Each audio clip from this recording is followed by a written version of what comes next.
You were a good daughter-in-law all this time. I don't want to see your face anymore. Get out of this house. Yes, just like a parasite, get out of here. Harsh words were thrown at me by my sister-in-law and mother-in-law, even though I had been taking care of my mother-in-law after my husband's death. I could not bear any longer the insults my sister-in-law was throwing, even at my husband who cared about his mother till his last moments. All right, I'll leave as you wish. They rejoiced, but a few months later, my mother-in-law came crying to me. Their fate turned out to be more terrible than I expected. My name is Stella. I am 32 years old and work as a buyer for luxury brands. I met my husband, Bill, through a mutual friend. Bill, with his kind and gentle character, was my ideal husband, and I was so happy when he proposed. Bill was the oldest son, and his parents were independent, so we managed to maintain a good distance, and I never had issues with my in-laws, even after marriage. The balance between my responsible father-in-law and my laid-back mother-in-law seemed just right from my point of view. From Bill's perspective, his mother was too casual about money, which seemed to concern him for her future when she would be left alone. However, as long as his father was in good health, it didn't seem to be a major concern. Plus, Bill had a sister, Claire, 2 years older than him. She was divorced and living alone, but I thought she would certainly care for our in-laws since she was single. But Bill didn't seem to trust Claire much. "I'm a bit worried about leaving money matters to Claire," he said. "Why so?" "Well, Claire has had her share of issues in the past." In retrospect, Bill's concerns were justified, but at the time I didn't pay much attention to Claire's past. We continued our peaceful married life until a few years later, when my father-in-law's chronic illness worsened, and he passed away. My mother-in-law, who had relied heavily on him, was extremely distressed. "Cheer up, mother-in-law," I said. "But how am I supposed to live on my own when he was the one who always took care of everything around the house?" Just like Bill said, I too was worried about mother-in-law managing on her own. If I felt that way, I could only imagine Bill's worries.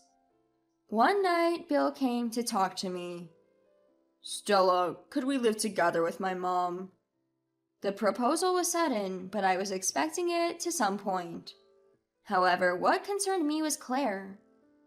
But wouldn't it be better if Claire moved in with her? "I want to take care of my mom in place of Dad from now on. Mom's particularly clueless about money, so I plan to manage her bank account too." "So you can't delegate that to Claire?" "That's not an option." Unusually, Bill was firm. "It's the money that Dad left for her. I'll manage it properly so Mom doesn't have to struggle." He seemed guilty for asking me to live together, but when it came to managing the inheritance and bank account left by his father, Bill was unwavering. "All right, it sounds fun to live together with mother-in-law. Besides, I worry about leaving her alone, seeing how she is." "Thank you, Stella." So we started living together in my mother-in-law's house. My mother-in-law had really left everything to her husband, from managing the bank account, paying utility bills, to credit card payments. She knew nothing. Bill managed everything separately from our account and started giving her a monthly allowance for living expenses. It was part of Bill's duties to caution his mother whenever she was about to fall for a suspicious door-to-door sales pitch or was being pressured to buy expensive cosmetics by acquaintances. Without such interventions, his carefree mother would readily pay money at the encouragement of others. She shared the household chores with me, understanding the fact that I was a working woman. Our life together was progressing smoothly. However, our tranquil life came to an abrupt end when Bill collapsed at his workplace. He had been overworking during a particularly busy period at his job and had the same chronic illness that his father did. As a result, he was hospitalized. His mother and I visited the hospital daily, but there was no sign of improvement in Bill's condition. "Stella, I have a favor to ask of you, for after I'm gone." "Don't talk like that. You'll get discharged for sure, and we'll all live together again." "I was prepared for this, knowing that I had the same disease as my father. I want you to listen to my request. It's about my mother." With tears streaming down my face, I listened to my husband's final request. Bill passed away a few weeks later. By keeping busy with notifying those who knew him and arranging for his funeral, I was able to distract myself from the grief of losing my husband. It wasn't until everything had settled down that I remembered what Bill had asked me to do. There was no time for mourning. Now it was my turn to take care of his mother in Bill's place. "Mother-in-law, I'm sorry for the chaos till now. From now on, I'll handle the money management in place of Bill. I'll provide you with your living expenses just like before." "Stella, even without Bill, are you going to stay with me?" "Of course. Bill had asked me to take good care of you, so please let me continue to stay with you." "Bill said that, huh?" Mother-in-law said with tears in her eyes. "I feel bad for burdening you with the finances when you're all so busy." "No, keeping busy actually helps me cope." However, it seems that Claire, my sister-in-law, was not amused by the fact that I was continuing to live there. When she found out that I was managing the finances, she barged into our home. "Why is Stella, who's essentially a stranger now that Bill's gone, still living here? And isn't it strange that she's managing the finances?" Before he passed away, Bill asked me to take care of mother-in-law and the finances. "Huh, you're just saying that because it suits you, aren't you?" "No, it was Bill's wish." "What? Just because you mentioned Bill's name?" Despite her dissatisfaction, Claire backed down for the time being, only to return to our house in a fluster the following week. "Stella, I saw it. You're having an affair." "An affair?" "I saw you entering a men's designer shop and dining at a high-end restaurant with a man. Stella, you're spending our money on your lover, aren't you?" "That's not true. I'm not doing anything like that." "No more excuses. How heartless can you be, moving on to the next man so soon after Bill's passing? You agree with me, don't you, Mom?" Mother-in-law, completely believing Claire's words, started to view me with suspicion. "Stella, so that's what it was?" "No, that's not it. I'm here because of Bill's wishes." As I tried to tell the truth, Claire interrupted me. "Don't use Bill as an excuse while having an affair. You're the worst." Silenced, I was stared down coldly by my mother-in-law and Claire. My mother-in-law said harshly, "I really misjudged you. I thought you were a good daughter-in-law until now. I don't want to see your face anymore. Get out of this house." Claire exclaimed triumphantly, "That's right. Get out of here, you parasite." If I give up here, I would be wasting Bill's wishes. As I patiently endured their words, my mother-in-law and sister-in-law seemed to take pleasure in their onslaught. "Why on earth did Bill even choose someone like you, Stella?" "He's always been a bit too trusting, hasn't he?" "Well, we can't really say, can we? For all we know, Bill might have just been saying he's managing Mom's money, while really using it for his own needs." Despite their cruel words against Bill, who cared for his mother-in-law until his dying breath, I'd had enough. I might be able to bear insult against me, but I can't stand you speaking ill of my late husband. Bill, I'm so sorry I couldn't keep my promise. I apologized to Bill in my heart, then turned to my mother-in-law and sister-in-law. "Fine, I'll leave as you wish." As I said this, their faces lit up with joy. "Finally realize you're the outsider, huh? And don't forget to leave the checkbook behind." Of course. But 3 months after cutting ties with them, my mother-in-law called me.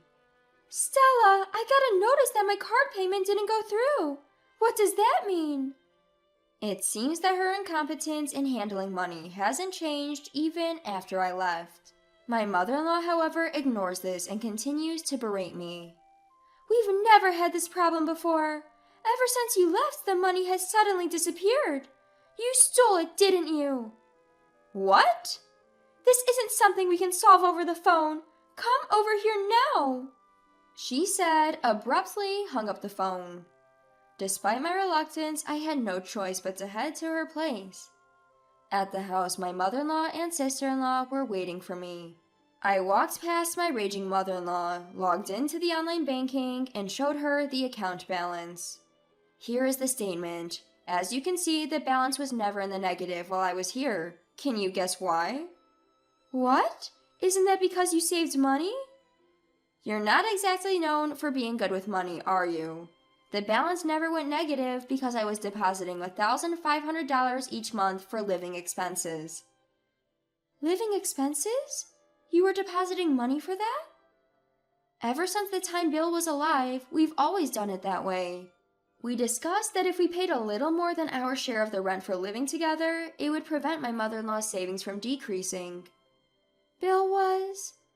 Even after Bill passed away, I carried on his sentiments and continued to pay the same amount from my salary.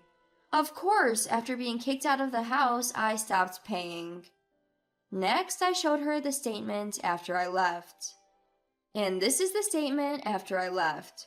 Over $1,500 is gone. Seems like someone has been living quite luxuriously. I haven't changed my lifestyle at all. Then perhaps Claire has been using it? I looked at my sister-in-law and checked the details on the statement. According to these transaction records, the money was spent at high-end boutiques and fancy restaurants. It certainly doesn't look like expenses you would make. Claire, do you know anything about this? I have no idea. Really? Because I don't think there's anyone else who could use it. There's someone else, you. What? You might have secretly made a family card or something. After all, the places where money has been used are the same high-end shop and restaurant where I saw you. Even after leaving the house, you're still coveting Mom's money. You're so greedy. Enough of this. The reason I was at that shop was for work. The meal at the restaurant was a business meeting combined with a discussion with the owner of the shop. Work? You could say anything about that. If you're going to say that much, okay. While checking the statement, I called the owner of the shop.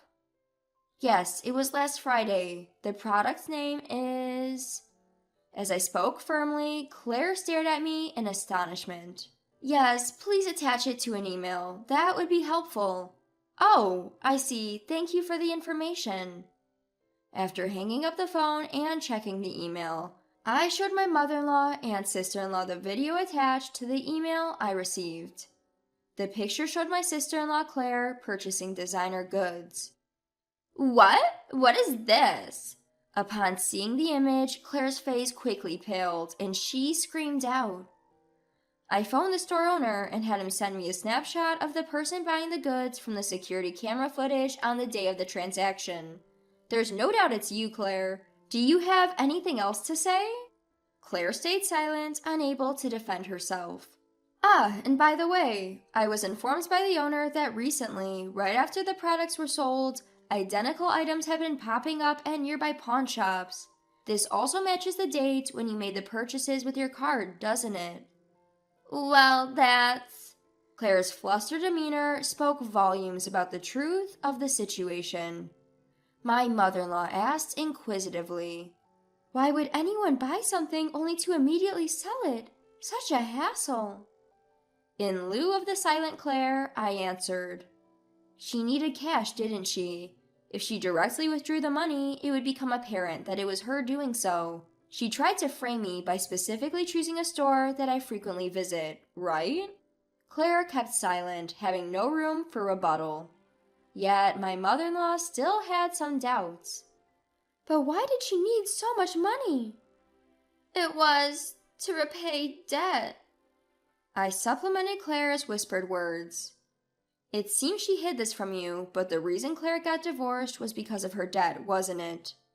Even before their marriage, my husband Bill was often distressed about Claire constantly borrowing money from him. He used to lament her about her unchanging spendthrift habits even after marriage. Debt, you say? At that point, my mother-in-law seemed to realize something. My late husband's inheritance! The passbook to the account holding the inheritance was entrusted to Claire, wasn't it? Don't tell me you... Upon being asked by my mother-in-law, I also checked the balance of the account holding my father-in-law's inheritance. The balance is 0. Zero? All of it was withdrawn a few days after I left. No way! As my mother-in-law began to crumble, Claire screamed out. I had no choice. The due date for my debt repayment was closing in. If it's me, his daughter, using it, my father would definitely forgive me. That money was left for me by my husband. Claire, you did receive your portion of the inheritance, didn't you? And yet you spent even your mother's money. You're the real parasite. I'm cutting ties with you. Wait, we promised that I live here in Stella's stead, remember?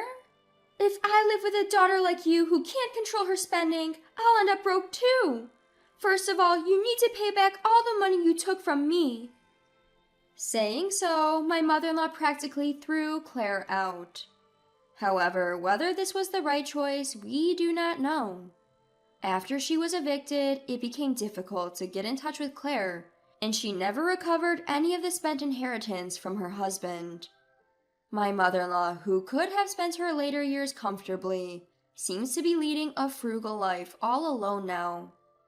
Claire did manage to repay her debts, but seemed unable to shake off her spending habits and soon found herself in new debts.